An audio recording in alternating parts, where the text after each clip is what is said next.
तो अब हम बात कर रहे हैं हमारे अगले टॉपिक की, दैट इज एनायंस। एनायंस की डेफिनेशन हमने पढ़ी थी। ये क्या होते हैं? नेगेटिवली चार्ज्ड आयंस, जो कैसे बनते हैं? फॉर्म बाय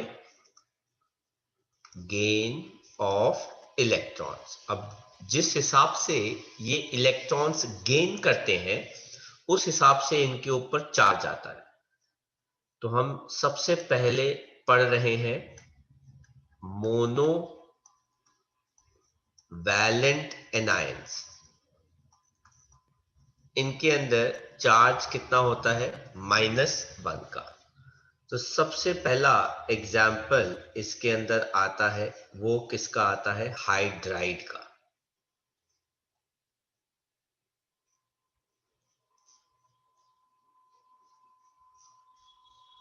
और उसको हम कैसे लिखते हैं? H-। देन आता है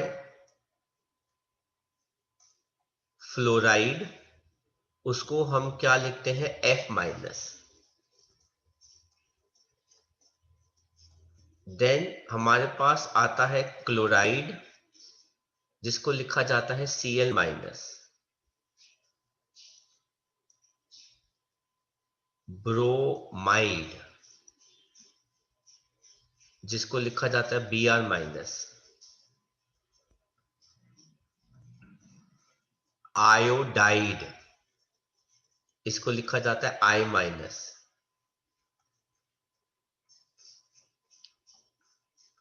देन आता है हाइड्रोक्साइड,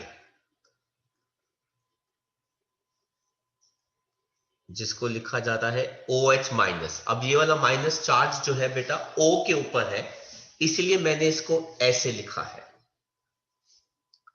देन इसके अलावा कोई और भी होते हैं जो कैसे लिखे जाते हैं, जरा देखो बेटा।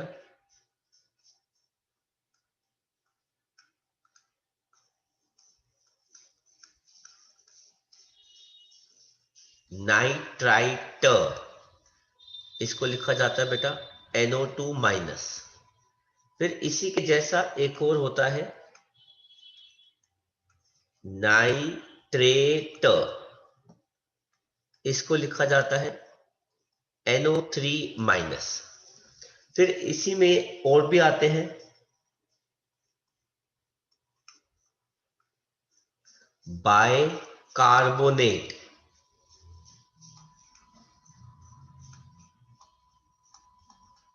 इसको हम एक और नाम से जानते हैं और हाइड्रोजन कार्बोनेट,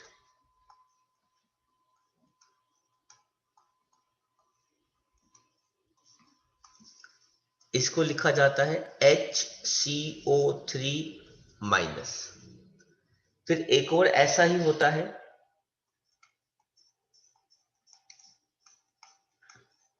बाय सल्फेट, या फिर हम इसको लिख सकते हैं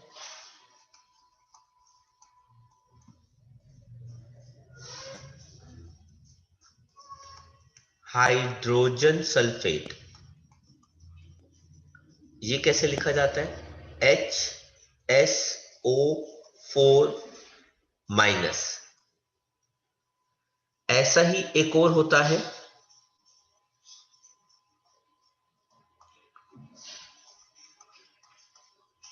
बाय सल्फाइटर,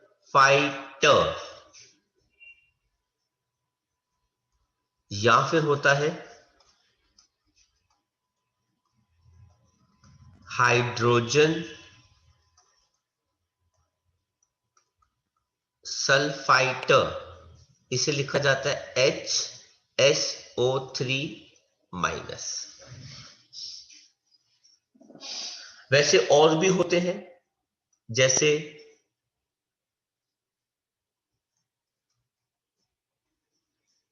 पर मैंगनेट,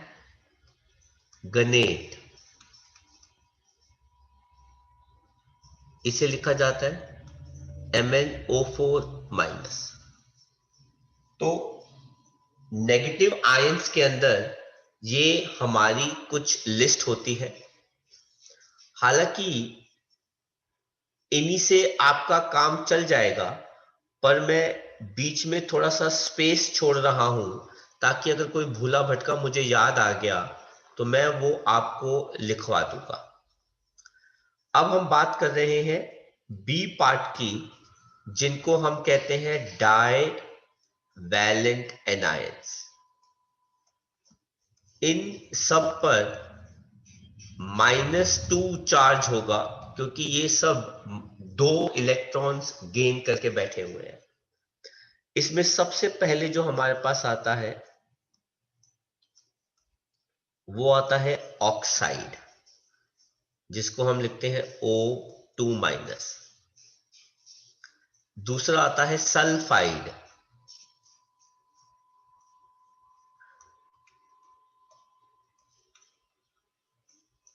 जिसको हम लिखते हैं S2-। देन आता है कार्बोनेट, जिसको हम लिखते हैं CO3-2-।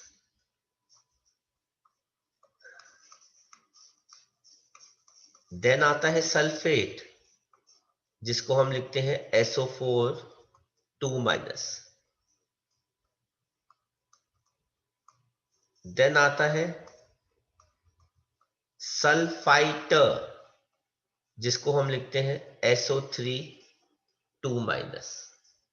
तो इन सब पे -2 चार्ज होता है, ठीक है। देन मैं फिर थोड़ी सी जगह छोड़ रहा हूं, कोई भूला भटका अगर मुझे याद आ गया तो मैं उसको लिख दूंगा यहां पे। और तीसरा जो हमारे पास होता है उसे कहते हैं ट्राई वैलेंट एनायन। इसमें -3 चार्ज होता है। इसमें सबसे पहला एग्जांपल आता है नाइट्राइड N3-। देन आता है फॉस्फाइड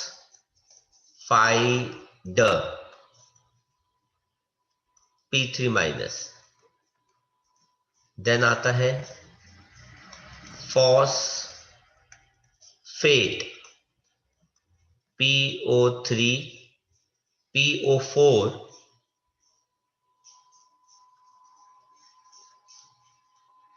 3-। 2 में एक और आता है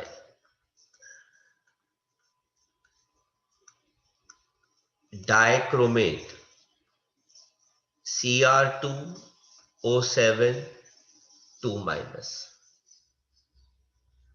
तो ये कुछ हमारे एनायंस हैं जिनके ऊपर जिस हिसाब से उन्होंने इलेक्ट्रॉन गेन करे हुए हैं उस हिसाब से उनके ऊपर चार्ज आ रहा है। आप ये सारे आयंस कॉपी कर लीजिए, कोई डाउट हो तो पूछ लीजिए। तो आगे बढ़ते हैं। मैं इस स्लाइड को नहीं हटा रहा, बल्कि हम नेक्स्ट पेज पे मूव करते हैं। मैंने लास्ट क्लास में आपको बहुत सारे कैटायंस के नाम बताए थे और बहुत सारे एनायंस के भी नाम बताए हैं अभी की क्लास में। आप में से कोई मुझे अपना फेवरेट कैटायन का नाम बताओ जो आपने पिछली क्लास में लिखे थे। किसी का भी नाम बताओ।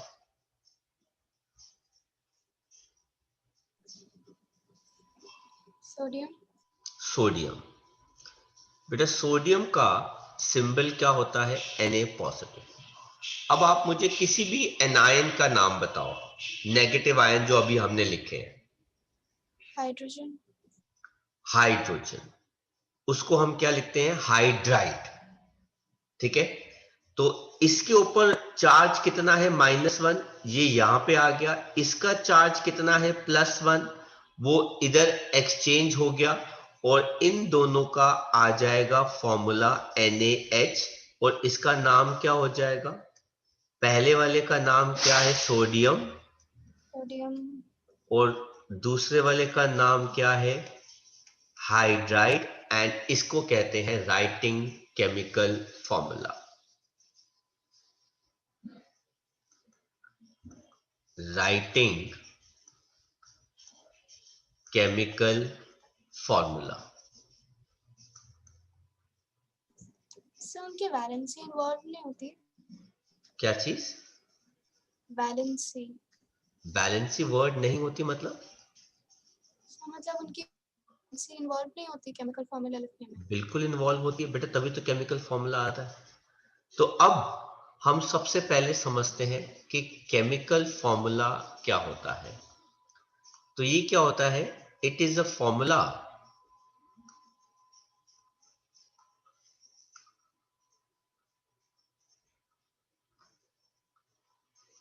of a molecule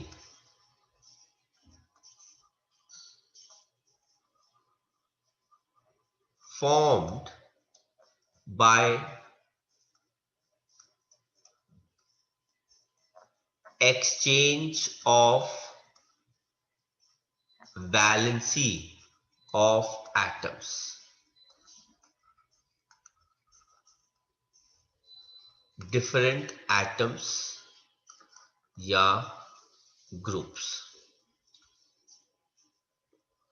It is a short representation of how many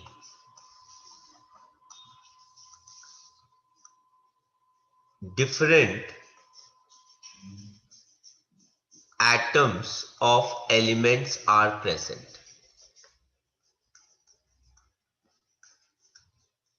तो केमिकल फॉर्मूला एक कंपाउंड के नाम का एक छोटा रिप्रेजेंटेशन होता है, जिसके अंदर कौन कौन से एलिमेंट आते हैं और उनके कितने कितने एटम आते हैं। ये कैसे बनता है? बाय क्रिस क्रॉस मेथड, है ना। तो उस एक्सचेंज ऑफ वैलेंसी को बेटा हम क्या कहते हैं? क्रिस क्रॉस मेथड, जो मैंने आपको अभी करके बताया। और मैं अब आपके लिए इसका और भी एग्जाम्पल ले रहा हूं। अब आप मुझे कोई भी एक और केटायन का नाम बताइए। मैग्नीशियम। मैग्नीशियम। मेरे पास बेटा अभी नाम आया है मैग्नीशियम। मैग्नीशियम का सिंबल क्या होता है? Mg2 positive. कोई भी नेगेटिव आयन का नाम बताइए बेटा। क्लोराइड। क्लोराइड। इसके पास, क्लोराइड के पास नंबर कितना है? 1, जो Mg के पास चला गया। Mg के पास नंबर कितना है? 2, जो उसके पास एक्सचेंज करके नीचे आ गया Cl के पास। तो ये क्या MgCl। फॉर्मूला हो जाएगा? MgCl2। और इसका नाम क्या हो जाएगा? पहले वाले का नाम क्या है? मैग्नीशियम। और उसके बाद क्या है? क्लोराइड। ये हो गया मैग्नीशियम क्लोराइड। जरा एक और केटायन का नाम मुझे बताओ।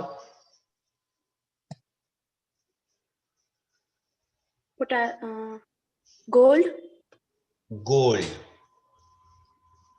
वैसे गोल्ड का आएगा नहीं, Au पॉजिटिव। और उसका नाम बताओ एनायन का। Nitrate. Nitrate. Nitrate, NO3 minus. इसका भी 1 इसके पास आ गया, इसका भी 1 इसके पास आ गया। फॉर्मूला क्या बन गया? AuNO3। इसका नाम क्या बन गया? Gold nitrate. ये इसका नाम बन गया। और कोई केटायन का नाम बताओ। वैसे गोल्ड का कोई भी लिथियम। फॉर्म आपसे नहीं पूछेंगे। लिथियम। लिथियम क्या बन गया? Li positive. और कोई एनायन का नाम बताओ। बायसल्फाइड। बायसल्फाइड के ड। ड। कोई ट कह रहा है, कोई ड कह रहा है। तो HSO3 माइनस, इसका 1 यहां पर आ गया, ये इधर आ गया, तो ये आ गया LiHSO3। तो इसका नाम क्या हो गया? Lithium by sulphide. आप ऐसे सल्फाइड भी बना सकते हैं, एंड सो ऑन। नेक्स्ट मुझे बताइए किसी भी कैटायन का नाम। Copper, aluminium, copper. कॉपर कौन सा वाला? 1 भी है, 2 भी है हमारे पास। तो 1 ले लेते हैं। 1 ले लेते हैं, कॉपर 1। एनायन का नाम बताओ। Sulphate, nitrate, sulphate.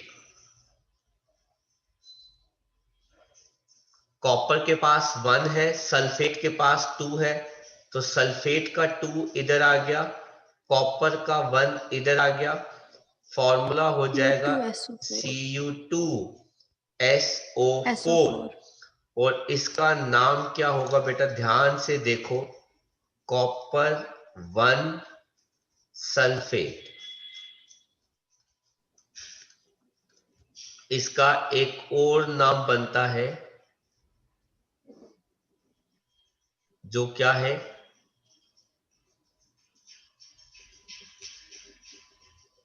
Cuprous cuprous sulphate. Sulphate.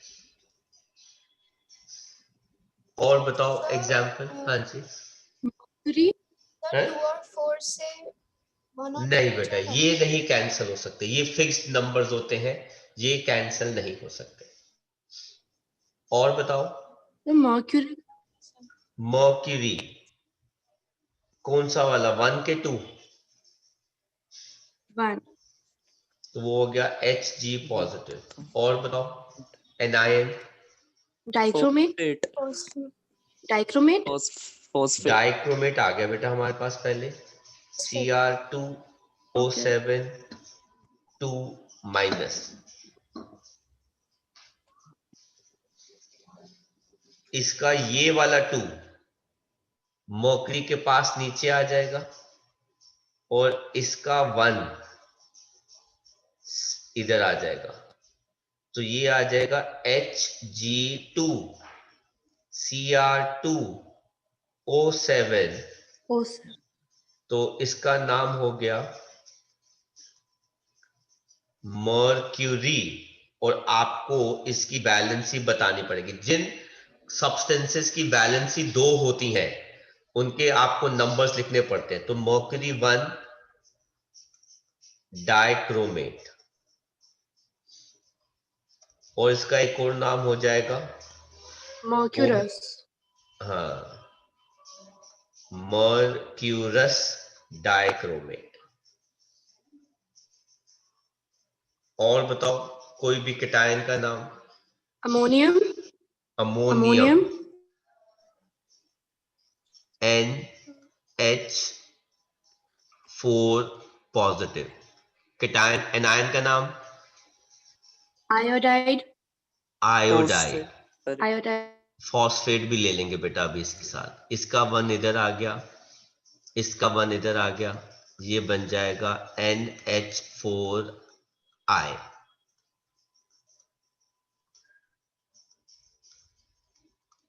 ये हो गया अमोनियम, अमोनियम आयोडाइड, आयोडाइड। इसी के साथ अगर अमोनियम के साथ फॉस्फेट बनाना है, PO4 3 माइनस, तो इसका 3 इन सब के साथ आ जाएगा, इसका 1 इधर आ जाएगा। ध्यान से देखो फॉर्मूला क्या होगा, NH4 whole thrice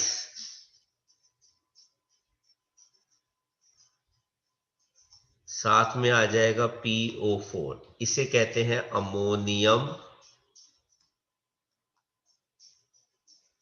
phosphate.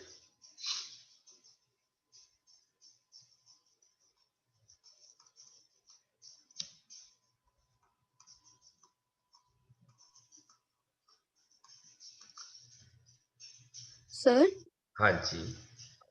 Sir silver fluoride करे तो silver fluoride Ag positive F minus, तो ये क्या बन जाएगा AgF, जिसका नाम हो जाएगा सिल्वर फ्लोराइड। Okay. अब जरा कुछ मैं आपको बताता हूं। मैंने लिया मैग्नीशियम +2, साथ में लिया ऑक्सीजन 2-। एक मिनट बेटा होल्ड करो। हाँ जी बेटा, तो हम बात कर रहे हैं मैग्नीशियम और किसकी, ऑक्साइड की। तो जरा इसमें देखो बेटा क्या चीज होता है, ऑक्सीजन का 2 इधर आ जाता है, इसका 2 इधर आ गया, तो ये आ गया Mg2O2, लेकिन दोनों की जब वैलेंसी सेम हो तो वो कैंसल हो जाती हैं, इसीलिए ये क्या बन जाता है MgO, और इसका नाम क्या हो जाता है मैग्नीशियम ऑक्साइड। अगर वैलेंसी सेम हो तो वो कैंसल हो जाती है। एक और एग्जांपल मैं बताता हूं, जैसे एल्यूमिनियम क्या है बेटा Al3 पॉजिटिव, ऑक्साइड क्या है O2-, क्रिस क्रॉस कर दो तो ये बन जाएगा Al2O3।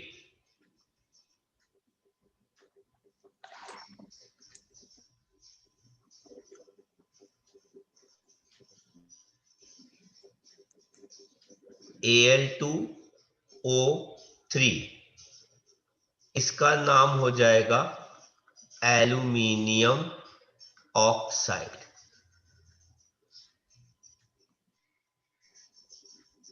अब देखो बेटा, मैग्नीशियम कितना है +2,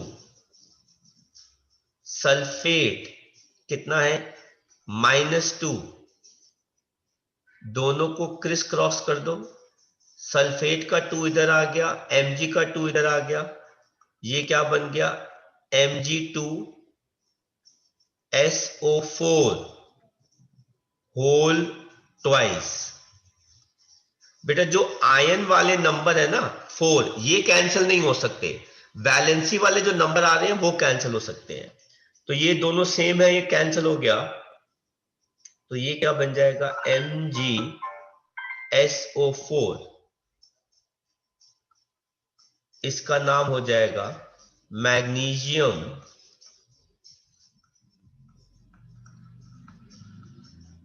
सल्फाइड। सल्फेट। तो बेटा ये फटाफट कॉपी कर लो और फिर हम आगे बढ़ते हैं।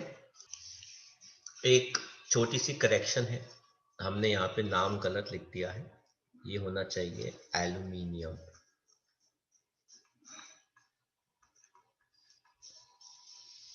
ठीक है, तो ये हमारे हो गए केमिकल फॉर्मूले लिखने के तरीके, by what method, by criss cross method.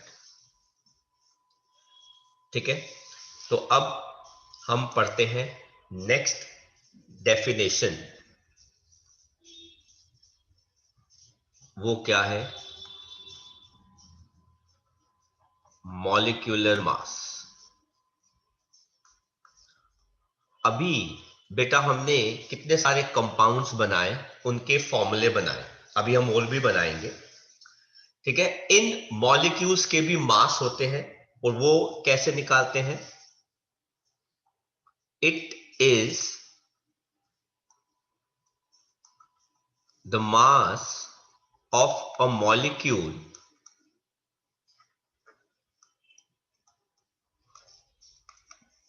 relative to 1/12 the mass of C12 atom।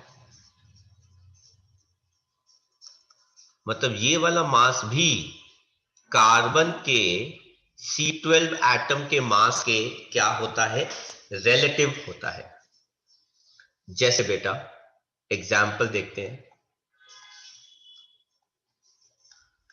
Molecular mass आपको किसका निकालना है, ऑक्सीजन का। तो बेटा ये कितना हो जाएगा,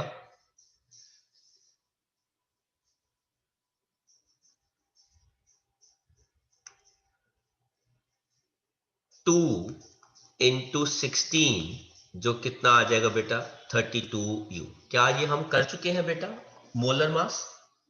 यस सर। ठीक है, तो हम छोटा सा एग्जाम्पल ले रहे हैं, उसके बाद फिर आगे बढ़ेंगे। ऐसे ही मोलर मास पानी का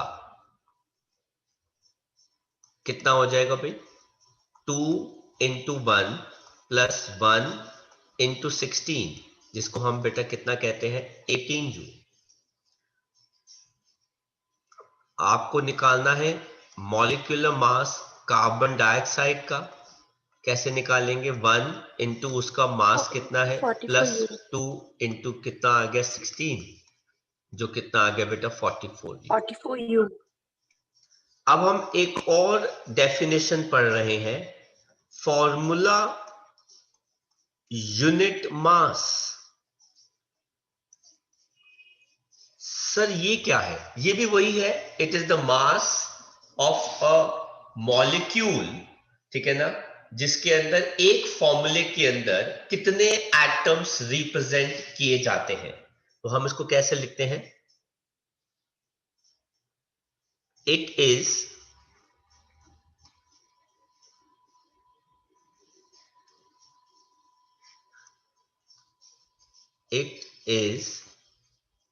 the sum of atomic masses of all elements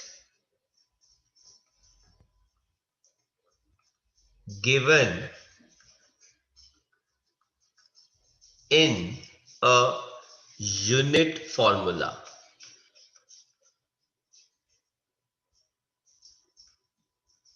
जैसे अगर आपको निकालना हो formula unit mass of NaCl, तो ये आ जाएगा 1 इंटू 23 जो सोडियम का मास है, प्लस क्लोरीन का कितना हो गया 1 इंटू 35.5 जो कितना आ गया 58.5U। वैसे अगर देखा जाए बेटा मोलर मास, मॉलिक्यूलर मास और फॉर्मूला यूनिट मास निकालने का तरीका एक ही है, पर इन्होंने डेफिनेशंस अलग अलग बनाई है, ठीक है। पर उसके पीछे रीजन होते हैं, क्योंकि formula unit mass ionic compound के लिए होते हैं, हालांकि हमने ये चीजें पढ़ी नहीं है, ठीक है, 9th क्लास में हम ये नहीं पढ़ते हैं। कंपाउंड्स होते हैं जैसे बेटा कोवैलेंट कंपाउंड्स होते हैं हमारे पास। मैं आपको सिर्फ थोड़ा सा जनरल समझा देता हूं। हमारे पास कंपाउंड्स जो है वो कौन से होते हैं बेटा, आयोनिक, और दूसरे होते हैं कोवैलेंट। अब ये कैसे बनते हैं वो इशू नहीं है हमारा, ठीक है, वो हम बड़ी क्लास में पढ़ते हैं। आयनिक के लिए बेटा हम कौन सा मास निकालते हैं, फॉर्मूला यूनिट मास। और कोवैलेंट के लिए बेटा हम क्या निकालते हैं, मॉलिक्यूलर और मोलर मास। पर निकालने का तरीका बेटा सेम ही रहता है। जैसे फॉर्मूला यूनिट मास MgCl2 का कैसे हो जाएगा, कितने मैग्नीशियम है, 1, मास कितना होता है उसका 24, कितने क्लोरीन है 2, मास कितना होता है 35.5, तो 24 प्लस 71 तो ये आ जाएगा 95U।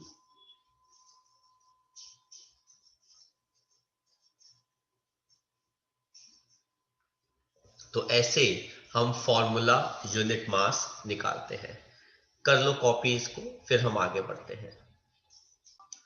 तो आगे बढ़ने से पहले हम अब कर रहे हैं कुछ एनसीईआरटी के क्वेश्चंस, जो टॉपिक अभी हमने यहां तक कर लिया है। तो मैं आपके साथ एक नई स्क्रीन शेयर कर रहा हूं।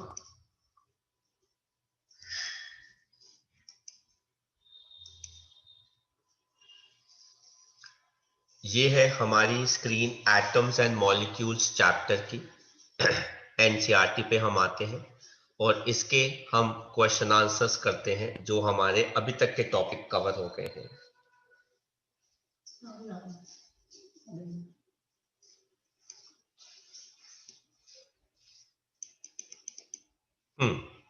सबसे पहले हमारा ये क्वेश्चन आता है एनसीईआरटी के पेज 32 पर, इन टेक्स्ट का। ठीक है, क्या कहता है ये क्वेश्चन, जरा देखिए।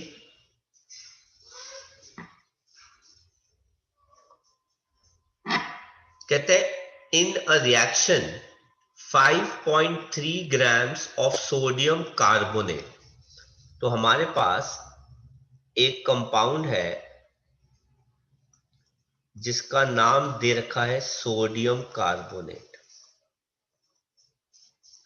जिसका मास दे रखा है 5.3 ग्राम्स। कहते हैं is reacted with 6 grams of acetic acid. उसको एसिटिक एसिड के साथ रिएक्ट किया गया है जिसका मास कितना है 6 ग्राम। कहता है the products were 2.2 grams of carbon dioxide, 0.9 grams of water and 8.2 grams of sodium acetate। तो रिएक्शन करने पर प्रोडक्ट क्या आ रहे हैं, सोडियम एसिटेट।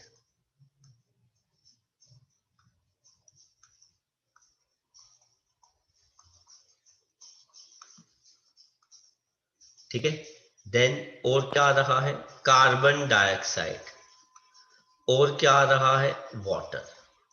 तो सोडियम एसिटेट का मास कितना दे रखा है, 8.2 ग्राम। कार्बन डाइऑक्साइड का मास कितना दे रखा है, 2.2 ग्राम। पानी का मास कितना दे रखा है, 0.2। कहते हैं शो 0.9 ग्राम। 11.3। कहते हैं शो दैट दीज रिजल्ट्स, मतलब आपको शो करना है कि जो जो रिजल्ट दे रखा है, are observations in agreement with law of conservation of mass. तो हम वापस चलते हैं और law of conservation of mass को प्रूव करते हैं कि क्या टोटल मास रिएक्टेंट्स और प्रोडक्ट का क्या है, बराबर। ये दोनों ऐड कर दोगे, कितना आ गया, 11.3। 11.3। ये दोनों ऐड किया, ये भी कितना आ गया, 11.3। तो इसका मतलब हो गया कि since total mass of reactants is equal to total mass of product, तो हम क्या बोलेंगे, hence data is in agreement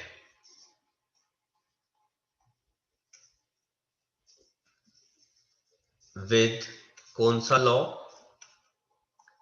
law of conservation of mass। Conservation of मास। कर लो, कॉपी कर लो इसको। तो ठीक है, अगर आपने कॉपी कर लिया है फिर मैं ये हटा रहा हूं और हम आगे बढ़ रहे हैं।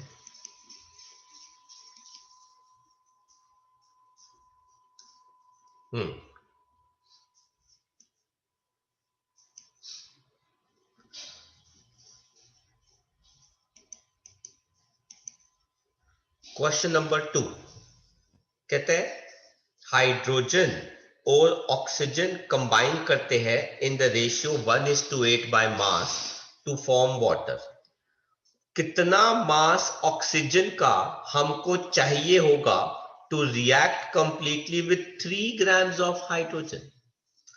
तो क्वेश्चन 2 का मतलब हो गया कि if 1 gram of hydrogen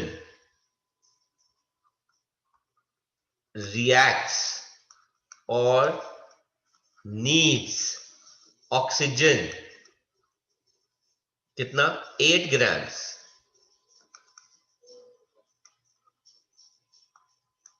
therefore 3 grams of hydrogen reacts or need oxygen कितना 8 upon 1 into 3 कितना आ गया बेटा 24 ग्राम।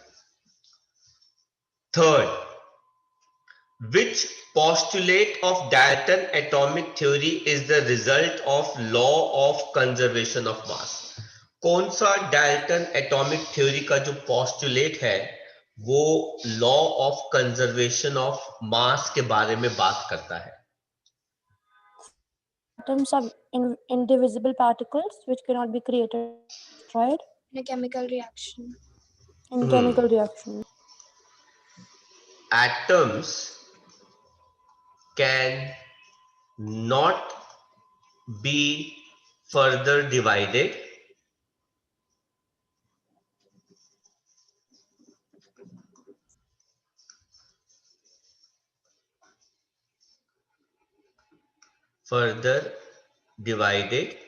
एक ये और एक था कि atoms are the smallest particle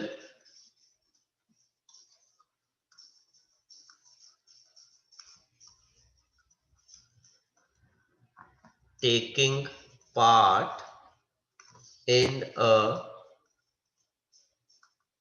chemical reaction.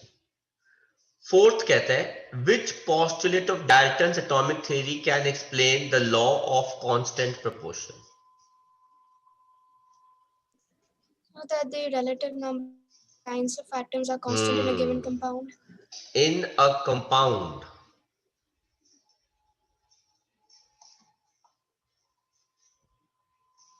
the number and kinds of atoms are fixed. एक कंपाउंड के अंदर नंबर ऑफ एटम्स और काइंड ऑफ एटम्स जो होते हैं वो बेटा क्या होते हैं? फिक्स्ड होते हैं। ठीक है, कर लो फटाफट इनके आंसर्स कॉपी। तो आगे बढ़ते हैं, मैं ये सब हटा रहा हूं।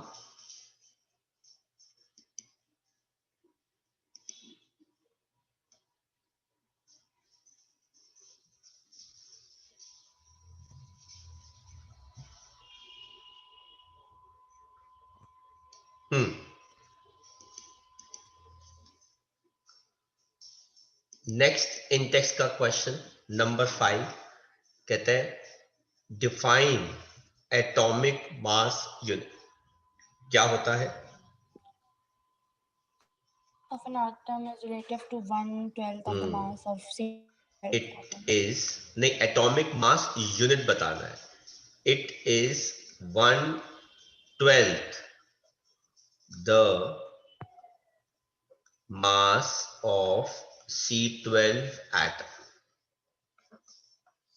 दूसरा कहते हैं why is it not possible to see an atom with the naked eye? क्यों? Because atoms are extremely small and stubby.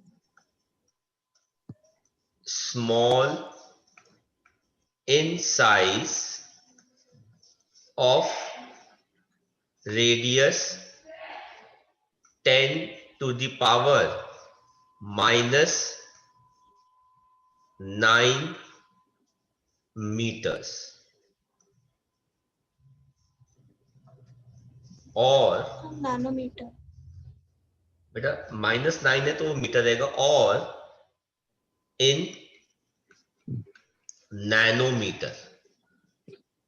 तो नैनोमीटर जो है वो उनका साइज बन जाता है। It's a very small unit with respect to metres. कर लो कॉपी। आगे बढ़ते हैं।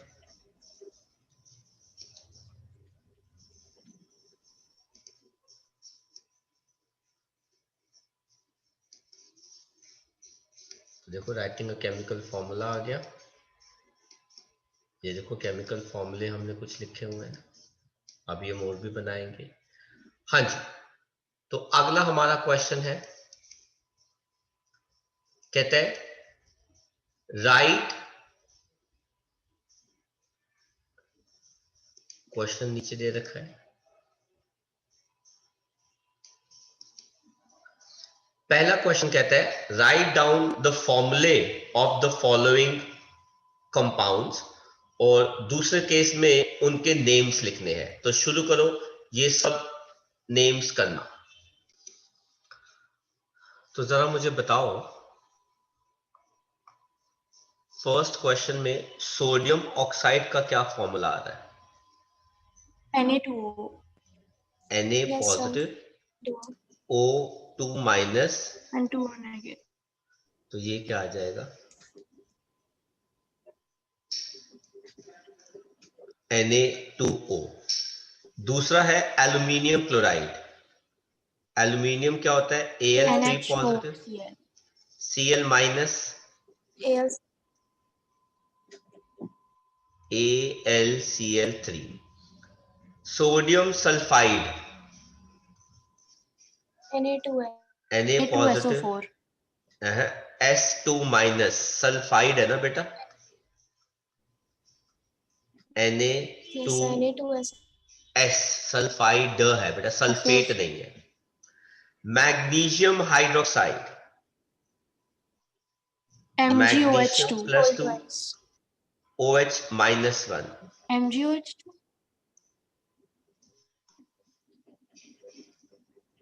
MgOH whole twice.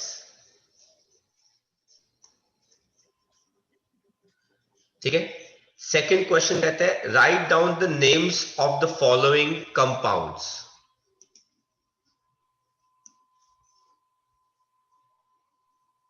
ये लो, इनके नाम लिखो। The first का aluminium sulfate. बेटा पहले लिखो और उसके बाद नीचे के जो क्वेश्चंस है वो करो, शुरू करो। हाँ जी भाई, तो बताओ पहले वाले का नाम क्या हो गया? Aluminium sulfate. Aluminum sulfate. Aluminium Sulfate. Sulphate. दूसरे का नाम क्या हो गया? Calcium chloride. Calcium chloride. Calcium chloride. Then तीसरे का नाम क्या हो गया? Potassium sulfate. Potassium sulfate.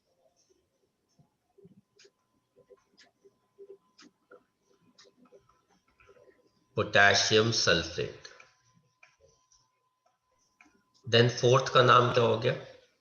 Potassium nitrate. Potassium nitrate. Potassium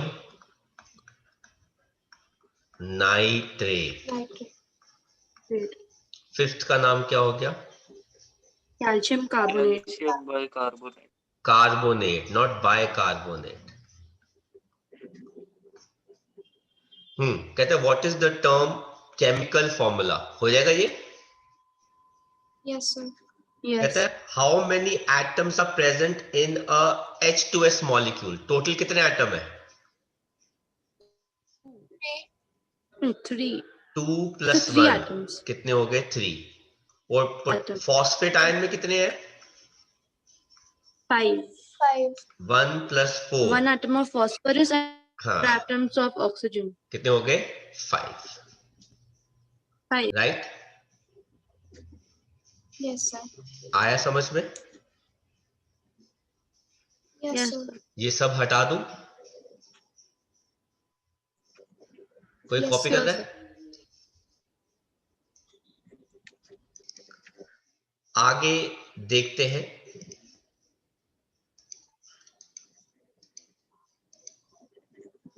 ये है एग्जाम्पल नंबर 3.1 का ए पार्ट। कह रहा है कि कैलकुलेट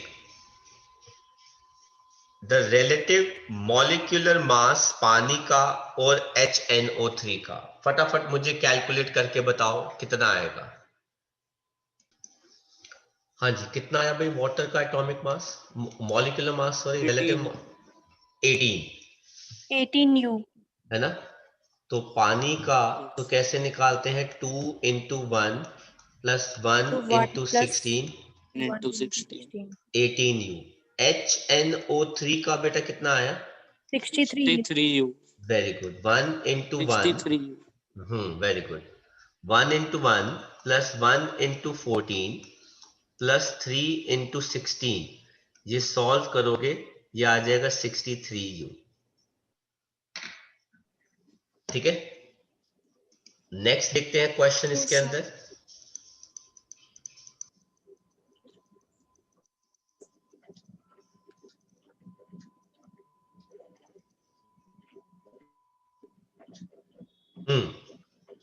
तो ये देखो, ये क्वेश्चंस है और वो कह रहे हैं कि इनके मॉलिक्यूलर मासेस निकालने हैं या फॉर्मूला यूनिट मास निकालने हैं। तो फटाफट कैलकुलेट करो। डन भाई बच्चों? Yes, sir. तो जरा बताओ। U first का 1 U. जैसे 2U आप नहीं देख आएगा? सकते हो कि 2U इस क्वेश्चन के अंदर सबसे पहले उन्होंने कैल्शियम क्लोराइड का मॉलिक्यूलर मास निकाला 40, ठीक है, प्लस 2 into 35.5 जो कितना आ गया 1 अब ये बताओ हाइड्रोजन का कितना आया, तो 2 आ रहा है 2U। O2 का कितना आया, 32 U 32U। 32 Cl2 का कितना आया, 71 71U। कार्बन डाइऑक्साइड का कितना आया, 44 44 U. 44U। मीथेन का कितना आ रहा है, 16 16।